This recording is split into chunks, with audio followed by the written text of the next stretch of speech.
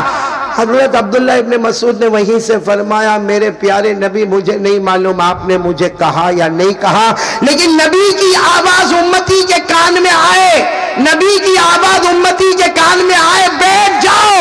میں بیٹھ گیا, نہ بیٹھا ہوتا آگے قدم بڑھاتا, اللہ میرے وہ قدم کو جہنم تک پہنچا دیتا. اتنا عبداللہ ابن مسعود نے فرمایا. آگے ہمارے نبی کچھ کہتے کہ حضرت جبرائیل آئے خطبے کے بیچ میں. ہمارے نبی نے خطبہ روک دیا, جبرائیل تم کیوں آ گئے؟ کہا جو انہوں نے کہا ہے اللہ نے آسمان پر وہی فیصلہ کر دیا ہے, جو انہوں نے کہا ہے اللہ نے آسمان پر فیصلہ کر دیا. اور قرآن پاک میں آیت آ گئی وَمَا كَانَ لِمُؤْمِنٍ وَلَا مُؤْمِنَةٍ إِذَا قَضَى اللَّهُ وَرَسُولُهُ أَمْرًا أَن يَكُونَ لَهُمُ الْخِيَرَةُ مِنْ أَمْرِهِمْ وَمَن يَعْصِ اللَّهَ وَرَسُولَهُ فَقَدْ ضَلَّ ضَلَالًا مُبِينًا.